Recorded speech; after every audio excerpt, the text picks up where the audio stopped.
It's a place where few have gone, and most will never see. But that may all be about to change. The unimaginable is being engineered. A commercial ship to shoot people into space.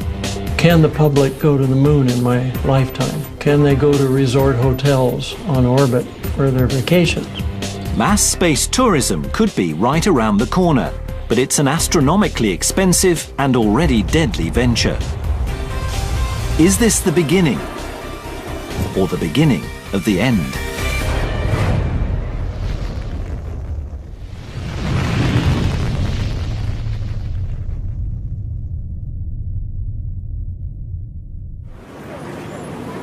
When it comes to innovative ideas, one man seems to have no shortage of them.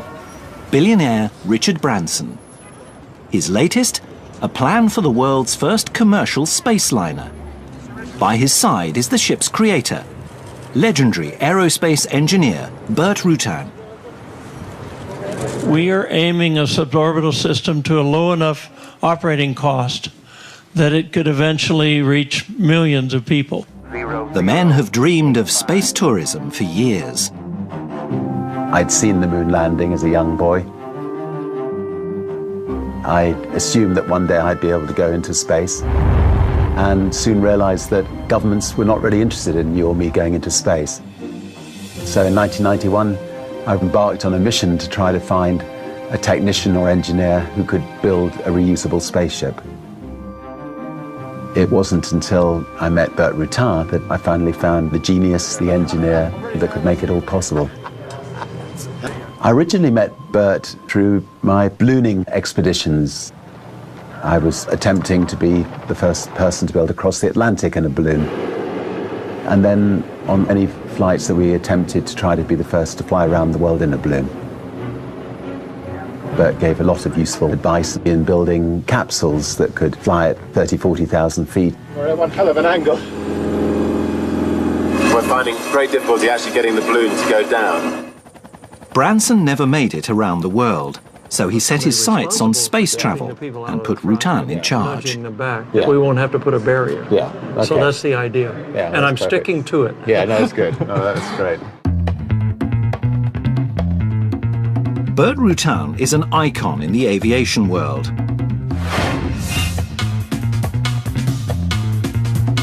He rapidly gained fame in the 60s and 70s for his innovative approach to design.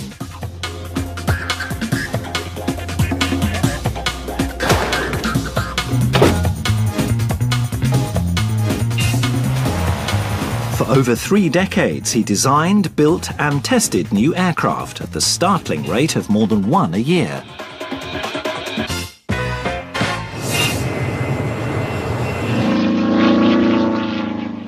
In 2004, Burt unveils Spaceship One, his entry for the $10 million Ansari X prize, a contest to spur space tourism. So you're going to come on the horn after he touches down and say, "Show me the money," right? Coming in 10 seconds, Brent. Burt has designed a plane that can fly to the edge of the atmosphere, then drop its cargo. Release. Fire.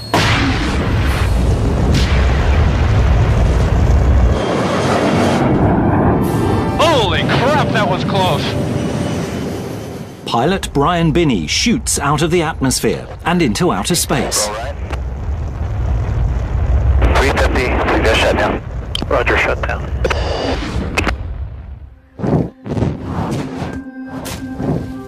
Boy, it's really quiet up here. Copy.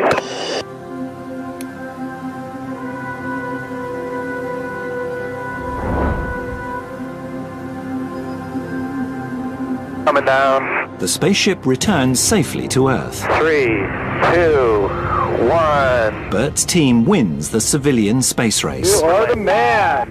and the $10 million prize. If I could please invite onto the stage Burt Rutan, the designer of the first private spaceship, Spaceship One. Burt. Bert takes to the stage with his backer, Microsoft co-founder Paul Allen. I was thinking a little bit about that other space agency. The big guys, I think they're looking at each other now and saying, we're screwed. Because I'll tell you something, I have a hell of a lot bigger goal. And you know what that goal is? I absolutely have to develop a manned space tourism system that's at least 100 times safer than anything that's ever flown manned to space, and probably a lot more. I have to do that. Virgin Galactic Airways was born a week ago. 3 years from now, Bert has promised to deliver 5-seater spacecraft to take people into space, and hopefully it'll be the start of a lot of people being able to enjoy space. They set up shop in Mojave, California, where Bert's company Scaled is based.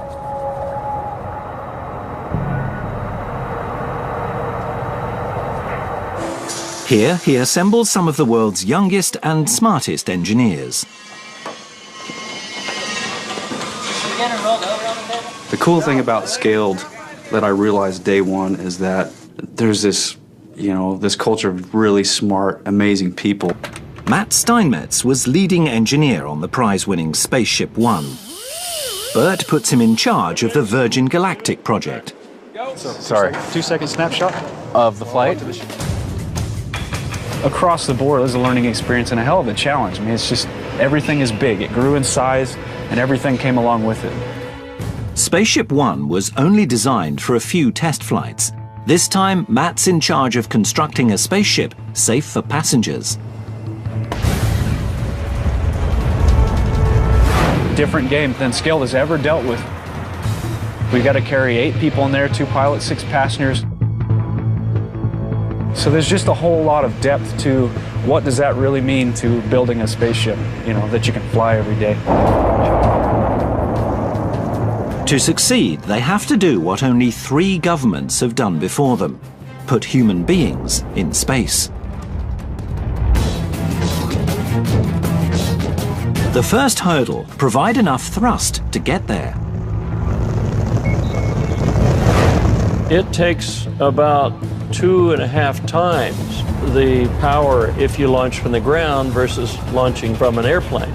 They need to launch the rocket ship from a platform above 15,000 meters. And you couldn't go to the rocket store and buy a motor. So they have to design their own.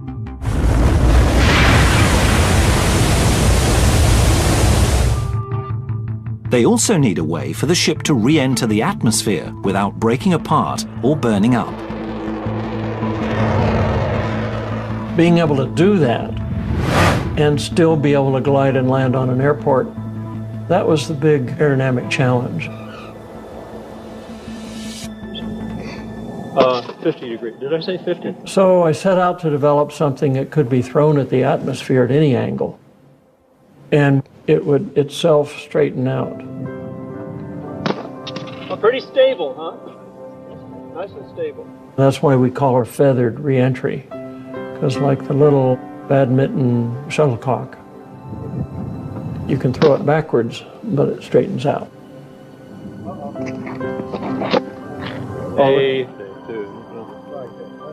Before Scaled tackles the spaceship, they need to focus on the carrier plane or mothership called White Knight 2. Lead engineer Bob Morgan is overseeing the odd-looking plane's construction. And you've got the spaceship suspended in the middle, and you've got the 2 cabins here. The team works for a year on electronics, hydraulics, flight controls, and the plane's one wing. How'd that all work out? Where's your foam blocks at? Today, they're installing the wing on its 2 fuselages. A major milestone for the program. It's 140 feet span, and it's a continuous one-piece wing from tip to tip. So it pretty much fills this room minus about 10 feet on each end. Did y'all catch that? Yes. Okay, here's the assignments. On the left wing, we've got eyeballs, Zach and Steve. You got Zach Reeder. This is basically his wing. It's his baby. He is the guy that built all the pieces and parts. So He's got a lot invested in it. The wing itself is mine. You know, I invested the last year in this one part.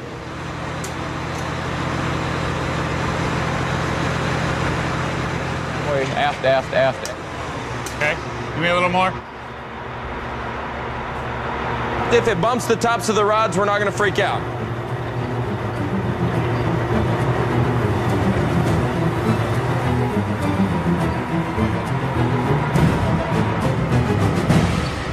I saw them all four go in. Okay. Home. Yes, our home. It's a huge step for the team. In the Mojave Desert, things take a tragic turn. The explosion happened just after 2:30 Thursday afternoon at a remote location at the Mojave Airport. 3 scaled employees are killed in a rocket test explosion. It's the company's first fatal accident. We've had no injuries from anyone. And we've done some really dangerous stuff. Bert loves his people. When the accident took place, you know, it hit him like nothing I've seen has ever hit anybody. A bunch of guys out in the desert working, you know, just working. It's just a kind of a weird chance thing, and to lose your friends like that, people you see every day, it affected us all a lot.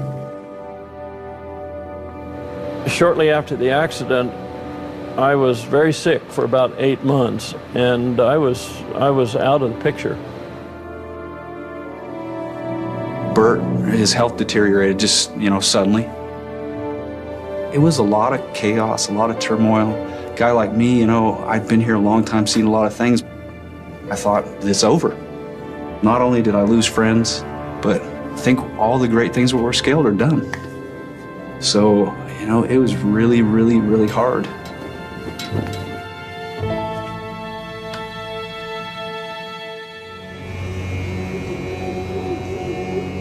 A year and a half after the tragedy, the team is still pushing forward. And today they're pushing the mothership, White Knight 2, from the hangar to see if she can fly.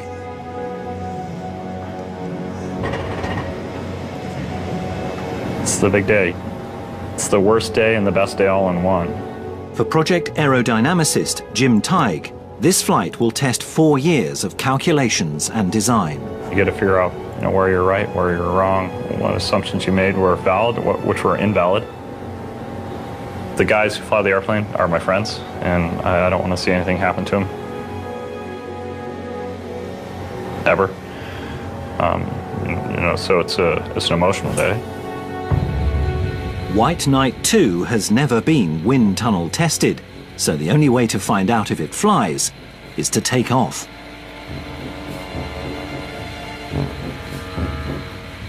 Peter Siebold heads up the test pilot program and is prepared to face the dangers of this first flight. The objective is to get airborne as fast as possible and then enough power to prevent overspeed after liftoff.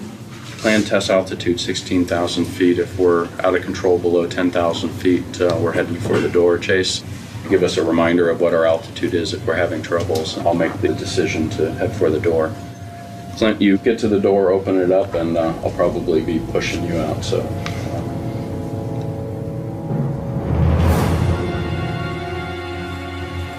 You've got to always keep that in mind. We're doing something that could conceivably kill somebody. And it sounds harsh, but you have to think about it that way. They've designed and modified, calculated and recalculated. But it's a radical new design, and there's no guarantee that it'll fly.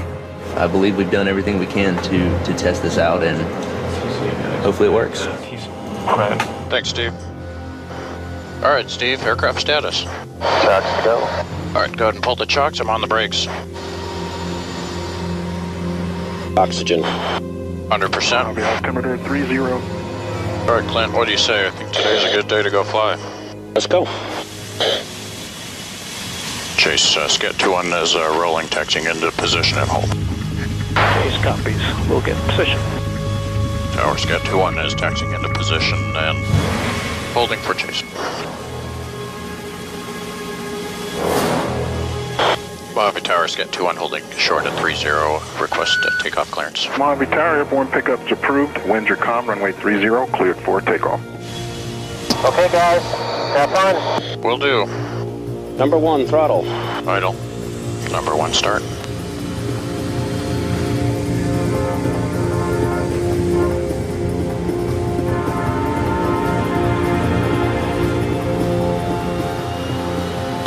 Power set. There's 40.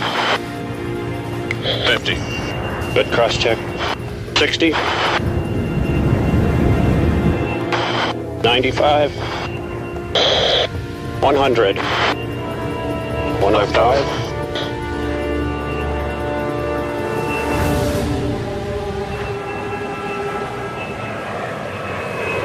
Is that you doing anything with the rudders? A little loose directionally? Yep. I was looking out the window and I'm watching the Earth go back and forth, you know, at about this rate, thinking, I wish it wouldn't do that. It was a split-second decision that the airplane was controllable or whether we really needed to bring the airplane back to the ground. We've got some real poor centering of the rudder pedals at 0.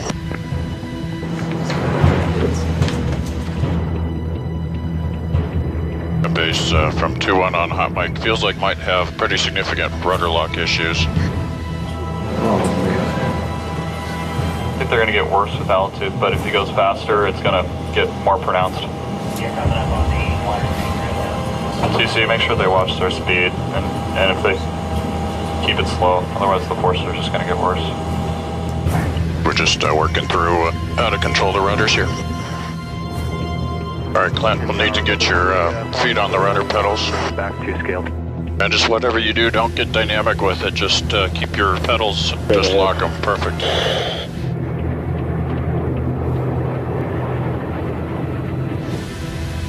We have what's called a reversible flight control system.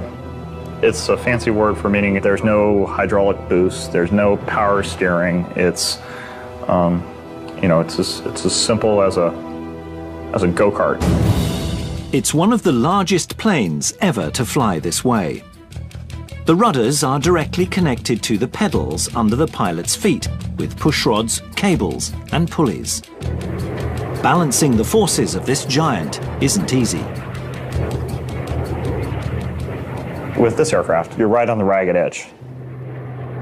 Problem is they're just holding the rudders locked. The rudder still floats back there, and I can feel it. The plane is unstable in the air, so the team returns to the airfield. Just want to make sure you've got a good landing configuration. We're happy with that. Challenges at the small deflections. It definitely feels like it wants to swap ends. And now the next unknown, as they find out how she lands. 100.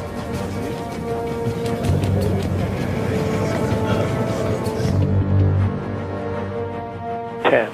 107. 3, 2 inches.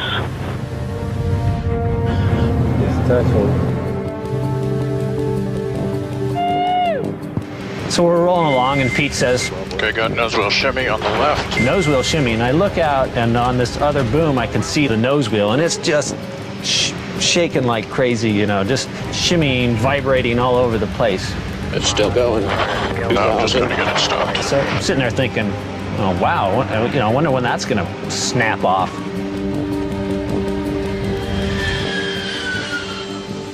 The team anxiously waits as White Knight 2 wobbles to a stop.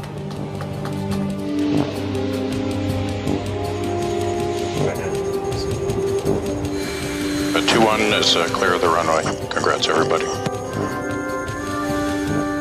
There are problems to address, but it's still a huge success.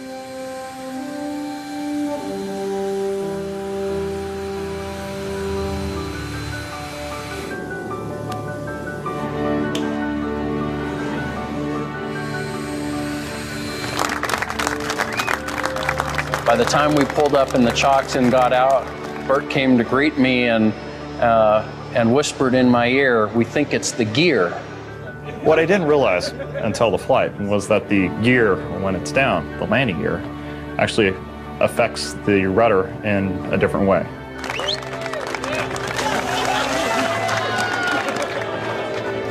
I probably should have seen it before the flight. This is a fabulous airplane. It showed its potential today. It's going to do its job very well. We fought the hurdle of the accident with the rocket motor. We got through that. So really the next big one was, are we ever going to fly this gigantic airplane? So really now, you know, the focus kind of changes to rocket motors and spaceships. That's really the next big goal in my mind.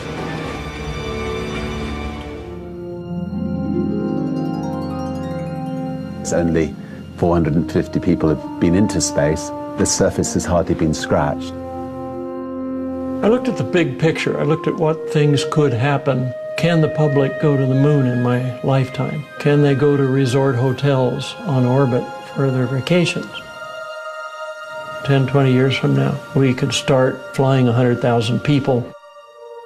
If commercial space travel can succeed, then anything is possible in space. Rutan and Branson's vision for taking tourists into space is forming here, behind closed hangar doors. All the buildings are numbered, of course, because we're not creative enough to think of real names. So that's 78. We're headed to 63. Okay, let's go aft a little bit. Are we straight on?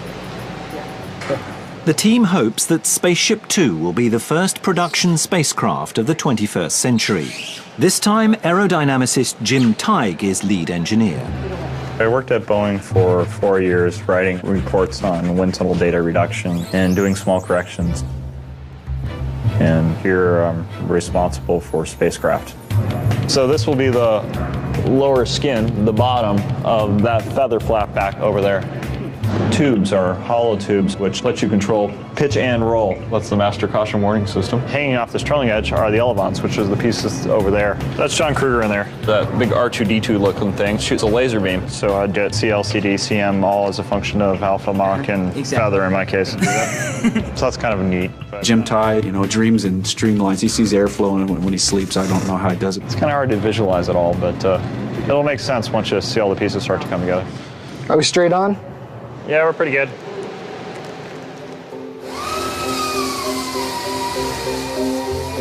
Bert had a desire to make a bigger vehicle so the passengers could enjoy space and float around.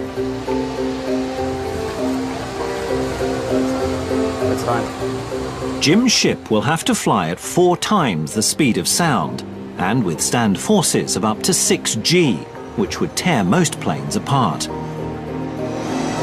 Okay, Clicos. Not too tight. Wait for the shot bags. He's building it with carbon fiber composites, just fabric and glue. You can see it's like a textile, right? It's just fibers running this way, fibers running this way. And along the direction of the fibers is where the material is strongest. Made correctly, carbon composites are lighter than aluminium and stronger than steel. But one mistake could invalidate all of Jim's calculations and cause the spacecraft's feather to fail. This is the upper outer right-hand boom skin. This is the last major part right here. Woo! It's hot in there. We gotta have the top of the tail out. More. The new part is ready to be fitted into the spaceship's feather. How are we on height back there? The team is one step closer to turning Rutan's vision into a reality. Houston flight is go. T-minus 10, 9, 8. Before Rutan's Spaceship 1, the only manned winged vehicles to go into space were the Space Shuttle and the X-15. There were tragic incidences involving both re-entering the atmosphere. I was there at Edwards when Mike Adams was killed in the X-15. He re-entered the atmosphere crooked. It resulted in X-15 breaking up and him losing his life. Bert's solution is to fold the spaceship in half, feather it, so it can drop back into the atmosphere safely, like a shuttlecock, without the pilots even touching the controls. It should slow the ship so quickly that heat buildup won't be a factor. Then the pilots will reconfigure the craft as a glider and land back on Earth.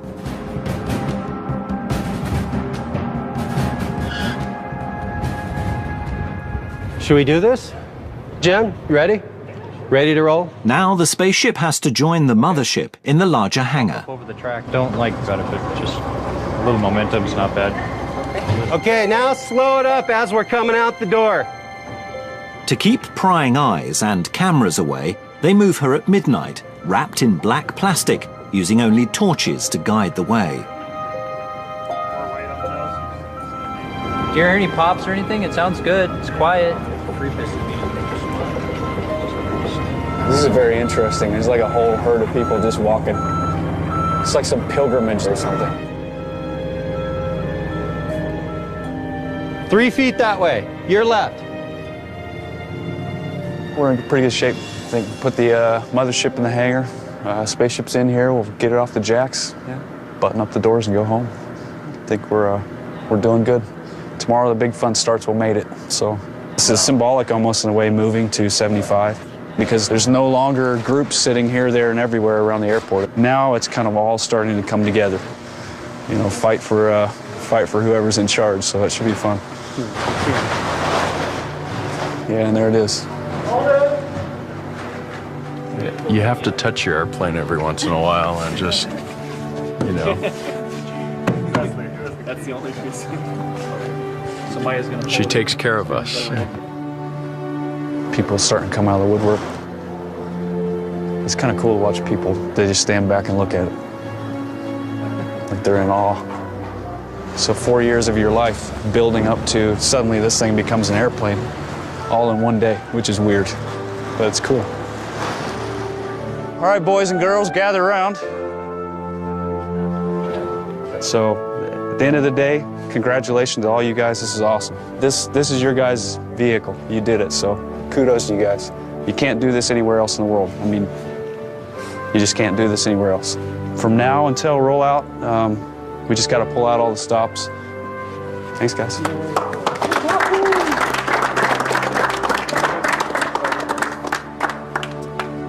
See you at 7. See you at 7. See you, Danny.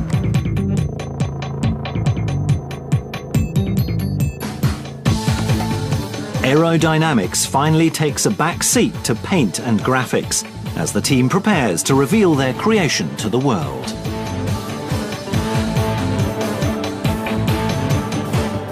After decades of dreaming of space, Richard Branson arrives in Mojave to unveil Spaceship 2.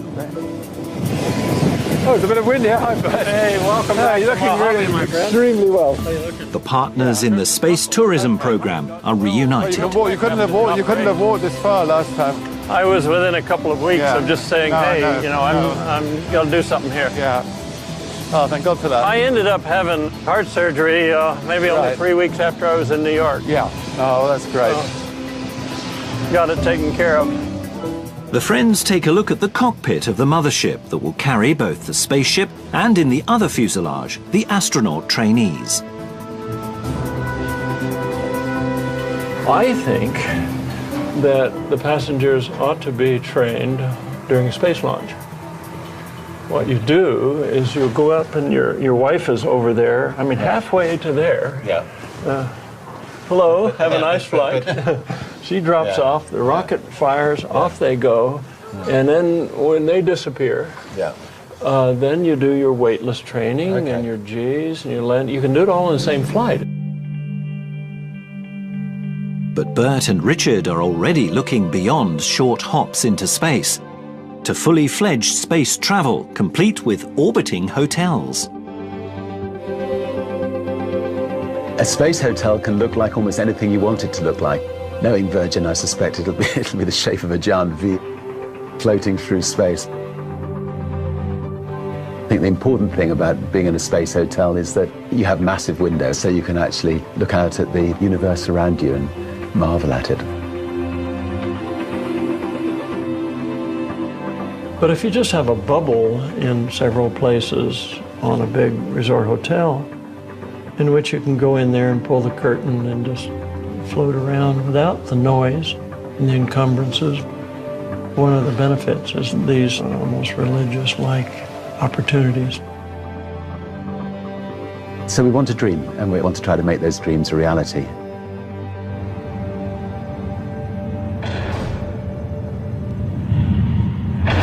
I have to tell you that there is a lot of cool things that you get to do when you're governor. But I think that this here today is definitely one of the coolest things that I've ever done. Ladies and gentlemen, welcome to Mojave Air and Spaceport, and welcome to the future of space.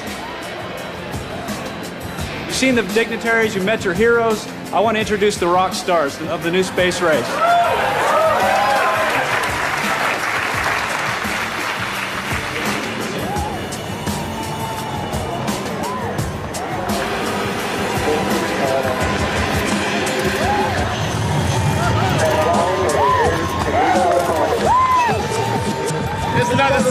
Spaceship ever.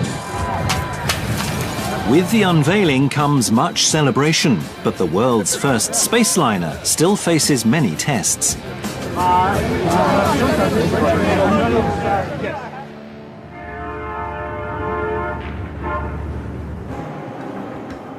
Spaceship 2 is scheduled to take to the air tomorrow for the first time. We're at the very end of our day, so we're supposed to fly tomorrow. Okay, you got power on? Tomorrow is really the start of the spaceship test program. We don't do any wind tunnel testing. We build them and go fly them. The planes are wired from nose to tail with sensors that monitor stress and movement. Like a complex nervous system, they'll give the ground team critical real-time information. This is our first chance to see if the predictions we make in a computer analysis match reality.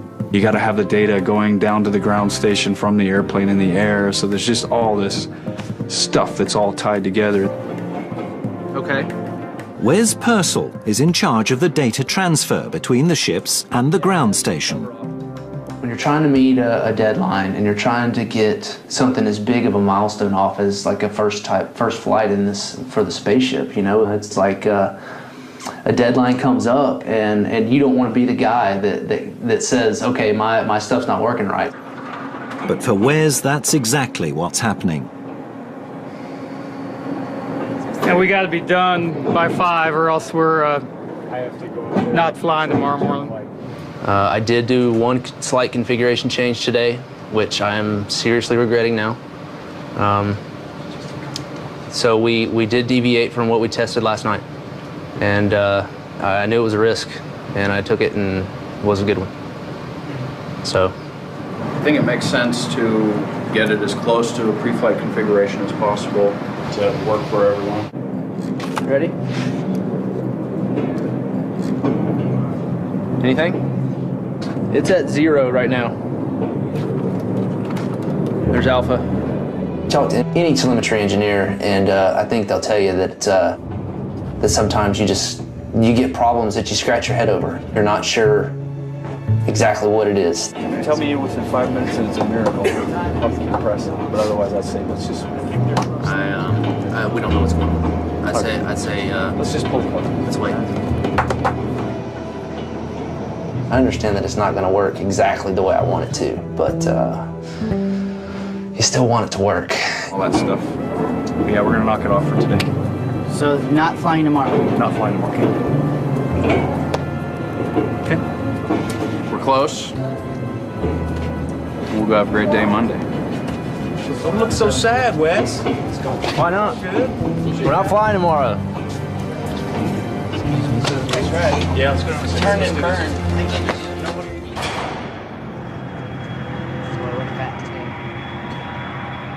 5 days later, it's all systems go. Spaceship 2 lifts off for the first time.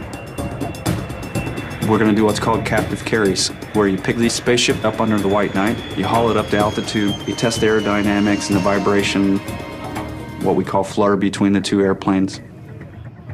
We'll smack the flight controls around to try to excite vibrations and make sure that it quits moving on its own. 1.1, 1.2. What could happen We could lose, you know, Spaceship 2, White Knight 2, and three of our friends, you know. The team puts the mated spaceship and mothership through strenuous testing in the air.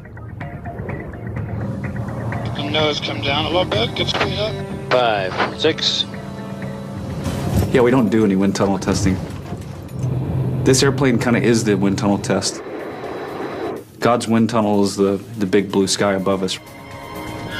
But these tests are preludes to the next trial of the program, the maiden flight of Spaceship 2. The attention shifts to the pilots taking the plunge. I can't even estimate how many times I've thought through all the what ifs. Launching from 45,000 feet, you've got roughly 12 minutes. 2G pull. We've got a significant problem. If you don't have good answers for what you're going to do in those situations, then you get scared.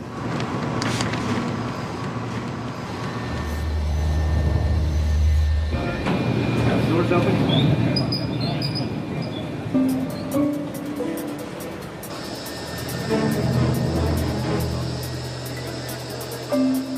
Okay, coming out, John. Finally, test day. The team prepares for the first flight of Spaceship 2. All right, good morning, everybody. It's time. We'll finish briefing here by 6, step to the aircraft, hoping to start it by 6:20 to make a 7 o'clock takeoff. We'll climb to altitude and drop when we're ready for it. It'll be the first time that spaceship's flying on its own. It's a little scary. It's, you know, my friends are going to be dropped in an airplane that's never flown before for 45,000 feet. Hopefully it flies right the first time, or right enough to get it on the ground safely.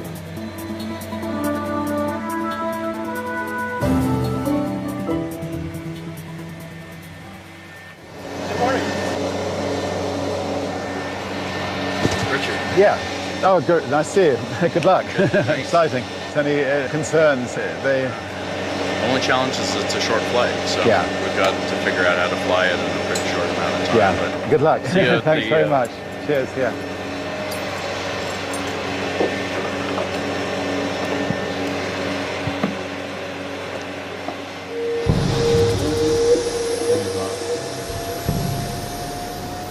We've spent the last 5 years trying to design and build a flyable spaceship.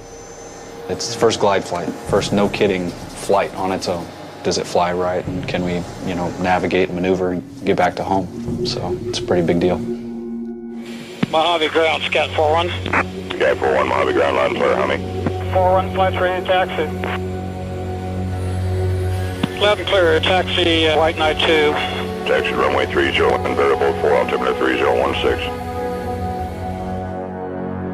The first time an airplane flies, usually you take off just a little bit, and you get a little bit of daylight underneath the wheels and set it back down. With Spaceship 2, that's not an option because it doesn't have a propulsion system that lets it take off by itself. So the idea is actually to go as high as you can, which seems maybe counterintuitive, but it gives the pilots the maximum time possible to figure out how to fly the airplane, or if things are really bad, get out of the airplane. At Mojave, it's time for the first flight of Spaceship 2. And base, confirm still green for takeoff. 4-1, base, that's firm, green for takeoff. Mojave Tower, 4-1's ready for takeoff, 30. Runway 30, clear for takeoff. Clear for takeoff.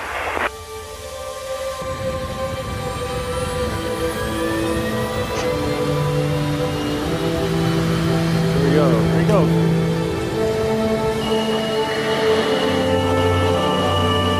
70.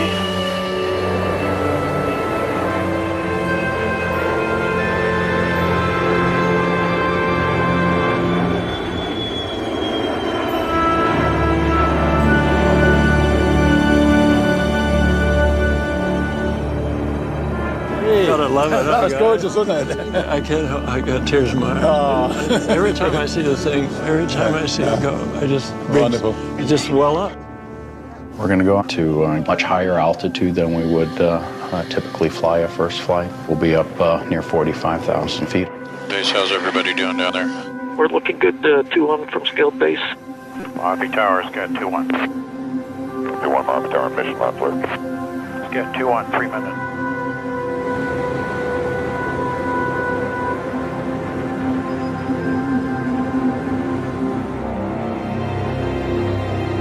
Scale base is green for release. Elevons to go. Have a good one. T-minus 60 seconds, waiting for arm. Okay, base is giving us go for release, so I'll arm it at 30 seconds. All right, you can arm it. 40 seconds. Beautiful day to go fly. You betcha. Okay, 30 seconds, here comes the arm. Hello. Okay, 20 seconds. Good luck, guys. Will you guys please arm? We're not showing an arm indication. 10 seconds. We are armed. Okay. Okay, we're arming. Okay. Copy. 4, 3, 2, 1. Release, release, release. Good release. Okay, it's gone. All good, all good. Beautiful, beautiful. I can't see him. I can see it. Here we go. Shall Oh, I see it. I see Got it. Okay, tail pitch doublet.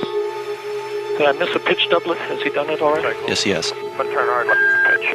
Turn sight, Starship. Keep the turn coming. I'll follow you around. He's a lot less nervous than we are. Yeah. He's got his butt on the line. God. Oh, man. Good luck, guys. Bert was looking for the Yahoo, it flies like a dream, best thing I've ever flown. And 326,000. Extra copy. 26,000 feet. he's just waiting, and when you don't hear anything, you're worried that maybe he's struggling with it. Come on, Pete, tell us how it flies. Until some of these maneuvers were flown, you really don't know where some of the demons are lurking and whether or not we truly had a nice flying airplane. 148. Slow it up to stall. So, 15 Alpha.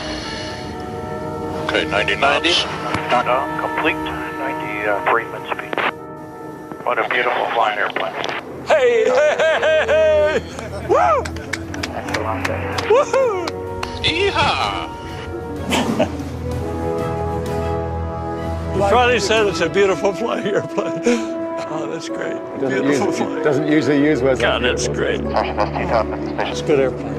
Works. Well done. There we go, Tucci. It's got a good airplane. Hot damn.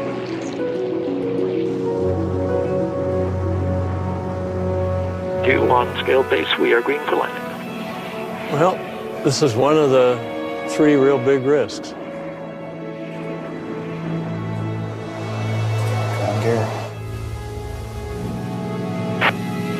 Gear is out. Looks like all 3 are locked. Negative nose. Going to the emergency. Chase from base. Say again, nose gear status. Negative green on the nose. Nose looks good for chase. Nose looks perfect for chase.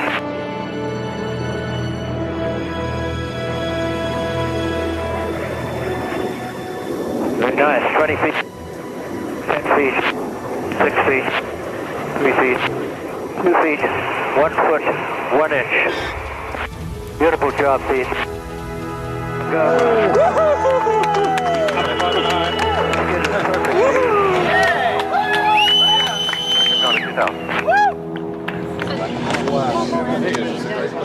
I can breathe now. There's a lot of really talented engineers who've, done the design of the airplane, and the folks who've put the airplane together are extremely gifted people, and I would trust them with my life. It was good. That's cool. He's just checking things, I think. Well done. Yeah. Good job. Thanks, Bert. Super job. Excellent. Fantastic. It was the best flying airplane. It was just amazing. Wonderful. Oh, that's great. It looks so lovely. Why didn't you tell us earlier? Pete was able to just kiss the ground with it, And when you do that, you've got and you've never flown the airplane before. You've never landed it. What that tells you is you've got a phenomenally nice flying machine. There's plenty to celebrate today, but the real celebration seems to be galaxies away. Taking a shuttle to the moon may one day become a reality, or it could forever remain a dream, lost in space. Discover the secrets behind the massive impenetrable submarine pens built for lethal U-boats during World War II in brand new Nazi megastructures tomorrow at 9.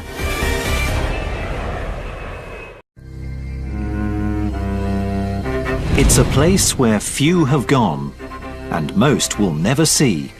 But that may all be about to change. The unimaginable is being engineered, a commercial ship to shoot people into space. Can the public go to the moon in my lifetime? Can they go to resort hotels on orbit for their vacations? Mass space tourism could be right around the corner, but it's an astronomically expensive and already deadly venture.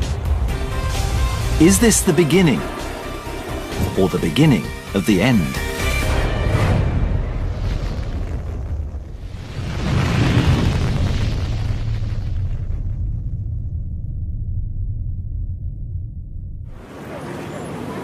When it comes to innovative ideas, one man seems to have no shortage of them. Billionaire Richard Branson. His latest, a plan for the world's first commercial space liner. By his side is the ship's creator, legendary aerospace engineer Burt Rutan. We are aiming a suborbital system to a low enough operating cost that it could eventually reach millions of people. The men have dreamed of space tourism for years. I'd seen the moon landing as a young boy. I assumed that one day I'd be able to go into space, and soon realized that governments were not really interested in you or me going into space. So in 1991, I embarked on a mission to try to find a technician or engineer who could build a reusable spaceship. It wasn't until I met Burt Rutan that I finally found the genius, the engineer that could make it all possible. I originally met Burt through my ballooning expeditions. I was attempting to be the first person to be able to cross the Atlantic in a balloon. And then on any flights that we attempted to try to be the first to fly around the world in a balloon. Burt gave a lot of useful advice in building